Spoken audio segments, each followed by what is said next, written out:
अस्सलामुअलैकुम दोस्तों, क्या हाल चाल है? ठीक ठाक हो? आज का व्लॉग जो है ना वो भी बहुत वेरी वेरी इम्पोर्टेंट होने वाला है। आज का जो व्लॉग है हम वो व्लॉग बनाने वाले हैं कि जर्मन में भी बिजनेस करना चाहिए कि नहीं। जर्मन में बिजनेस तो बहुत तरह के हैं, बहुत तरह के। ज़्यादातर हमारे लोग गाड़ियां भी इधर बेचते हैं, पुरानी गाड़ियां को ट्रांसपोर्ट करते हैं, बेचते हैं। और रेस्टोरेंट बिजनेस, मैं अपना एक्सपीरियंस आप लोगों के साथ शेयर करूंगा। जो मैं खुद भी रेस्टोरेंट का काम कर रहा हूँ। आजकल तो बहुत ज़्यादा हालात मंदे जा रहे हैं। उसकी रीज़न ये है कि ईरान की और इसराइल की और अमेरिका की जंग। क्योंकि ईरान ने तेल रोका हुआ पूरी दुनिया का, और ईरान भी यही चाहता है कि मैं तेल रोकूंगा तो जंग जीत सकता हूँ। तो अच्छा काम कर रहा है। और हम तो दुआ करेंगे ईरान के साथ रहें, क्योंकि मुसलमान भाई हैं, यहूदियों के साथ लड़ रहे हैं। चलो मेन टॉपिक के ऊपर आते हैं कि रेस्टोरेंट बिजनेस करना चाहिए कि नहीं जर्मनी के अंदर। तो जो लोग रेस्टोरेंट का काम जर्मनी के अंदर करते हैं, जिनका अपने घर हैं, नीचे दुकानें हैं, उनके लिए तो बेनिफिट ही बेनिफिट है। और जिन लोगों ने सब कुछ, हर चीज़ किराए की, रेंट के ऊपर लेके कर रहे हैं, उनके हालात बहुत मंदे जा रहे हैं इस वक्त जर्मनी में। मैं खुद भी ये रेस्टोरेंट का पिज़्ज़ा है मेरा, तो मैं भी खुद इसी का काम कर रहा हूँ। तो फिलहाल तो हम माइनस में हैं, प्लस के बजाय माइनस में जा रहे हैं, और स्ट्रेस बहुत ज़्यादा है। और ये नहीं कि इस वक्त जो है ना, इस वक्त तो मैं बोलूँगा जितने भी जर्मनी में कारोबार है ना, सब डाउन ही जा रहे हैं। मैं बहुत ज़्यादा लोगों के साथ बात करता हूँ, पूछता रहता हूँ। तो ये जो करियाने की दुकानें होते हैं, ग्रोसरी वगैरह, इन लोगों का भी काम इस टाइम जो है ना स्लो है। सिर्फ उसकी रीज़न जो मैंने आपको पहले बताया वही। तो अब मेन बात के ऊपर आ जाते हैं कि हमें रेस्टोरेंट का बिजनेस करना चाहिए कि नहीं। वो मैंने पहले बताया, जिनके अपने घर हैं उनको तो करना चाहिए। और जिनका सब कुछ रेंट के ऊपर है, उनके लिए मुश्किल है। पहले नंबर पे तो जर्मनी के अंदर आप 2-3 वर्कर रखने पड़ेंगे आपको, और उनको आप पैसे देने पड़ेंगे, यानी कि उनकी सैलरी आपको पे करनी पड़ेगी। और जो डिलीवरी का आप काम करते हैं तो आपको 2 या 3 गाड़ियां भी रखनी पड़ेंगी। और फिर ये हिसाब लगा लो, 2 बंदे वो और 2 बंदे ड्राइवर, 5 बंदे आपके हो गए। चार, पाँचवा आप, 5 बंदे हो गए। 5 बंदों की सैलरियाँ निकालो, और सैलरी निकाल के बिल्कुल कम लोन भी इनको पे करोगे ना, तो 1500-1500 यूरो तो आपको देना पड़ेगा लीगल तरीके से। दूसरे आप जो जैसे आपका दिल करता है आप कर सकते हैं। 4 बंदों का 1500-1500 लगा लो, 6000 यूरो। और जो इस वक्त हालात जा रहे हैं, 6000 यूरो बहुत मुश्किल है। फिर आपने दुकान का रेंट देना है, फिर आपने दुकान की बिजली का बिल देना है। और मेरे ख्याल में दुकान की जो बिजली का कसम कर्म जो सा दुकान का जो मीटर होता है ना बिजली का, उसका कम से कम रेट जो है ना वो 500 से 600 यूरो, 800 भी चल रहा है। जो रेस्टोरेंट है उनके 1200 भी चल रहा है। और फिर दुकान की इंश्योरेंस, फिर गाड़ियों की इंश्योरेंस, फिर गाड़ियों के अंदर तेल डालना। और ये तो नॉर्मल हो गया। और फिर जब आप डिलीवरी का काम करते हैं, लिफ्रांडो इधर एक ऐप है, उबर ईट्स और वुल्ट, ये ऐप है, इनकी आपने पर 100 रुपये के ऊपर 15% इनको भी देना होता है। और ये 19% जर्मनी का स्टोया ले जाते हैं। क्योंकि ये जो लोग घर के ऊपर है ना, जो कहते हैं कि हमने रेस्टोरेंट का काम करना, सबसे पहले उन लोगों को इसके बारे में सोचना चाहिए कि ये चीज़ भी तुम्हारे ऊपर पड़ सकती है। और फिर आप जब काम कर रहे होते हो, आपकी जो फैमिली है या आप अकेले हैं, आपको मिंदी सिन औका भी पे करना पड़ता है। औका होता है मेडिकल इंश्योरेंस, वो भी पे करनी पड़ती है। तो आप हिसाब लगा लो कि मैं इस टाइम 300 यूरो पे कर रहा हूँ अकेले का। तो ये चीज़ें इनको आप कैलकुलेशन करो, तो मेरे ख्याल में 4 बंदे और ये गाड़ियों की इंश्योरेंस है, उनका तेल किराया पा के, बिजली का बिल पा के, आप बिल्कुल नॉर्मल भी काम करें तो महीने का 10 से 12 हज़ार यूरो ये निकाल लो। और जब आपकी दुकान 10 से 12 हज़ार यूरो नहीं निकाल रही, तो क्या करोगे? माइनस में जाना शुरू हो जाएगा। और जर्मनी में एक ये भी रूल है कि जब आप जिससे दुकान लेते हो, आपको ना फतरा करके देता है। फतरा क्या होता है? मैं दुकान लेने के लिए गया, मैंने बोला मैं दुकान को, कहता 2 साल का मैं फतराक करूँगा। 2 साल का मेरे साथ फतराक कर लेता है। 2 साल में दुकान चले ना चले, उसने जितना किराया कॉन्टैक्ट के अंदर लिख दिया उसने लेना है। आप 2 साल के लिए फंस गए हो, आपकी दुकान चले या ना चले। ये चीज़ भी बहुत ज़्यादा ख्याल रखनी है आप लोगों ने। और दूसरे नंबर पे आप कहीं से दुकान लेने के लिए जा रहे हो तो दुकान का ये भी ख्याल रखना, गेजूंट हाइट में जिस जिस दुकान है उस दुकान के एरिया में गेजूंट हाइट से हमको फ़ोन कर लेना। आपने इसकी गेजूंट हाइट आपने चेक किया था, आपकी कौन कौन सी चीज़ों के ऊपर आपने इनको लिख के दिया था कि ये ठीक करनी चाहिए।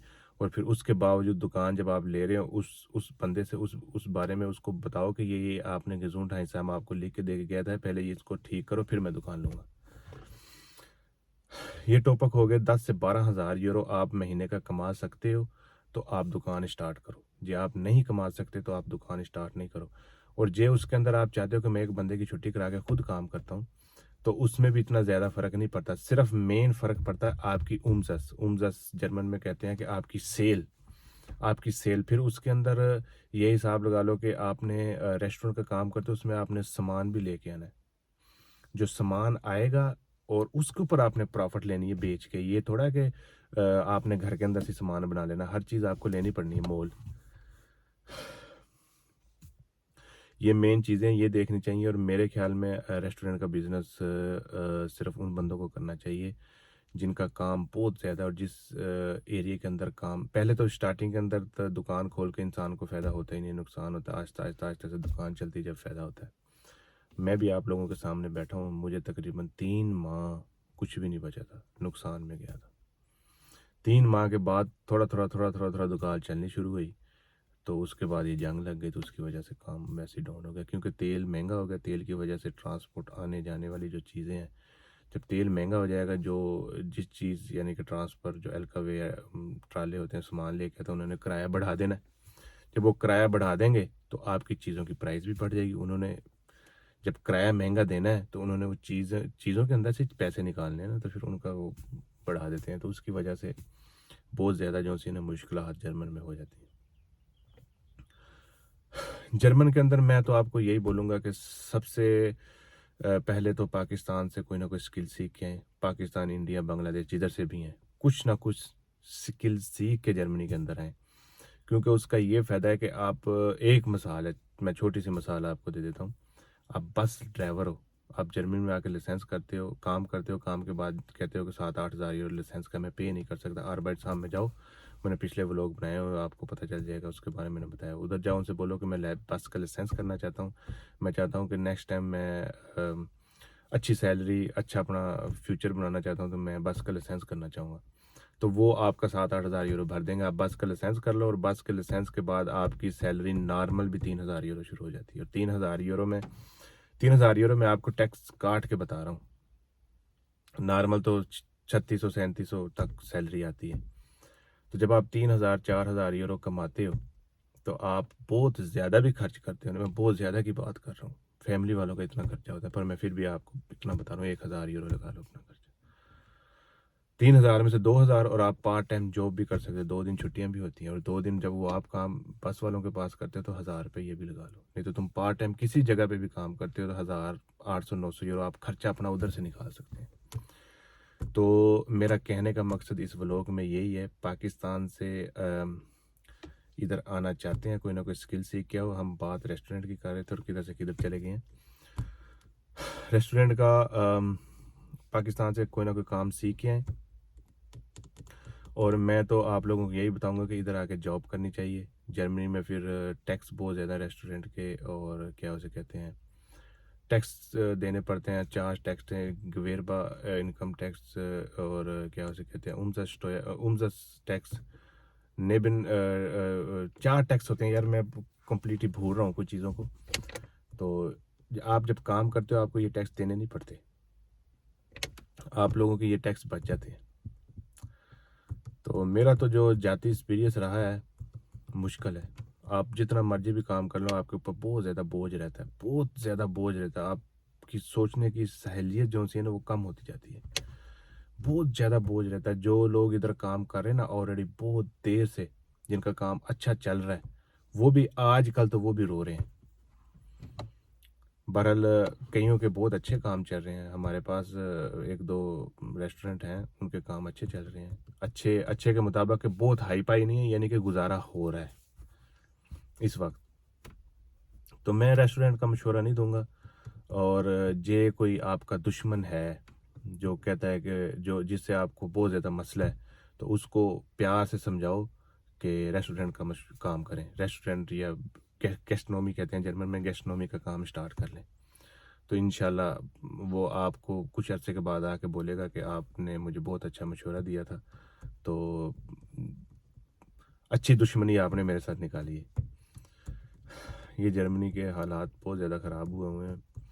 बहरहाल अल्लाह खैर करेगा। तो रेस्टोरेंट का काम नहीं करना चाहिए, कोई और काम कर लो, गाड़ियों का काम कर लो। गाड़ियों का ये होता है कि आप शाम के टाइम गाड़ियों के ऊपर आप उधर कोई भी जगह लेके थोड़ी सी खरीद के रख दें और अपना नंबर प्लेट नंबर लिख के लगा दें। लोगों से जो लोग जिनको गाड़ी की ज़रूरत है, आपको फ़ोन के ऊपर बात करके सौदा सब वगैरह कर सकते हैं हैंडलिंग। तो उसमें आपको फ़ायदा हो जाता है, आप अपनी जॉब अलहदा से कर सकते हैं। बहुत ज़्यादा ऑप्शन होते हैं, पर रेस्टोरेंट का काम एक ऐसा होता है, काम चले ना चले आपको ड्यूटी देनी पड़ती है भाई। मेरा तो एक्सपीरियंस अच्छा नहीं रहा, तो जो भाई कर रहे हैं अभी फ़िलहाल तो उनका भी अच्छा नहीं है। बहरहाल कईयों ने बहुत बहुत पैसे भी कमाए हैं इसके अंदर। बहरहाल जे आप लीगल तरीके से इसके अंदर काम करते हैं तो कम ही पैसे बचते हैं। कोई जर्मन टैक्स बहुत ज़्यादा लेता है, 45% टैक्स ले जाता है भाई। अल्लाह खैर करेगा। इंशाल्लाह जो नेक्स्ट व्लॉग होगा वो भी अच्छा ही आप लोगों के साथ शेयर करेंगे। बहुत दिन के बाद आपके साथ बात कर रहे हैं। सिर्फ थोड़ी सी स्ट्रेस थी और क्या उसे कहते हैं, काम बहुत ज़्यादा स्लो था, माइनस में जा रहे हैं, स्ट्रेस में थे और कोशिश कर रहे हैं कि अपनी इनकम थोड़ी सी बढ़ाएं। वो ही ना हो कि कुछ अरसे के बाद डाउन ही ना चले जाएं। अल्लाह खैर करेगा इंशाल्लाह। मेरे लिए दुआ करिए और चैनल को सब्सक्राइब करिए। इंशाल्लाह ऐसी अच्छी अच्छी वीडियो आप लोगों के साथ शेयर करेंगे। मिलते हैं फिर नेक्स्ट व्लॉग में इंशाल्लाह। वो भी आपके साथ कोई अच्छे टॉपिक के ऊपर बात करेंगे, क्योंकि ये मैं व्लॉग उन लोगों के लिए बनाता हूँ जो जिस काम को स्टार्ट करना चाहते हैं या जर्मनी में आना चाहते हैं। तो मैं वीडियो के अखीर पे दोबारा यही आप लोगों के साथ रिक्वेस्ट करूँगा कि जो जर्मनी में आना चाहते हैं, या वो कोई स्टूडेंट है या कोई वर्क वीज़ा है या कोई स्टडी वीज़ा है, जो कुछ भी है, जैसे भी आप जर्मनी में आना चाहते हैं, यानी मूव करना चाहते हैं रहने के लिए, काम करने के लिए, सबसे बेस्ट तरीका यही है कि प्लीज़ कोई ना कोई काम सीख के आइए। मेरे पास लोडिंग का लाइसेंस भी है, गाड़ी का लाइसेंस भी है। मैं कोई ना कोई जॉब कर लूँगा। मुझे तो मैंने अपना इतना किया हुआ कि मैं आज भी अपनी जॉब काम को बंद करता हूँ तो मैं किसी जगह पे जाऊँगा ना, तो मैं दस्ती कोई ना कोई जॉब लब लूँगा। पर नॉर्मल बंदे के लिए भी मुश्किल है इधर काम लबने की। वो कहता है कि मैं कुछ भी नहीं कर सकता, एक लेबर के अंदर काम कर सकता हूँ, तो उसके लिए मुश्किल है थोड़ा सा काम लबना। आपके पास कुछ ना कुछ स्किल होगी, उस स्किल के ऊपर थोड़ा सा काम करते हैं जर्मनी के अंदर, तो आपको जल्दी काम मिल जाएगा। तो कोशिश करना कि कोई ना कोई काम सीख के आना। जर्मनी स्किल वाले लोगों की बहुत ज़्यादा रिस्पेक्ट करती है। हाँ, ये है कि आप जर्मनी में आते हो, आप कहते हैं मैं हाउस बिल्डिंग कर लेता हूँ, वो सबसे बेस्ट है। 2-3 साल लगा के हाउस बिल्डिंग कर लो। मुश्किल है थोड़ी सी, बहरहाल कोई नहीं, मुश्किल के बाद आसानियाँ होती हैं। इंशाल्लाह मुझे याद रखना। और जितने भी मेरे अभी तो थोड़े फॉलोअर हैं, इंशाल्लाह आहिस्ता आहिस्ता बढ़ जाएंगे। ये भी मेरे भाई हैं, तो इंशाल्लाह ऐसे ही टॉपिक अच्छे अच्छे बनाते रहेंगे। जिस किसी को कोई जर्मनी के बारे में पूछना हो, कोई सवाल करना हो, उसके बारे में इंशाल्लाह हम ज़रूर आप लोगों के साथ शेयर करेंगे जितना एक्सपीरियंस हमारा होगा। मैं तकरीबन यही साल अगर 2015 से जर्मनी में, तो 26-11 साल हो गए। तो हमारा जितना भी एक्सपीरियंस होगा आप लोगों के साथ ज़रूर शेयर करेंगे। आप पूछें, कोई आना चाहता है किसी भी बारे में। और एक बंदे ने मुझे पूछा था कि गाड़ियों का कैसा काम है। बहुत अच्छा काम है भाई। जो गाड़ियों को कारीगर हैं ज़रूर जर्मनी में आए, बहुत अच्छा काम है। मेरा एक कज़न करता है,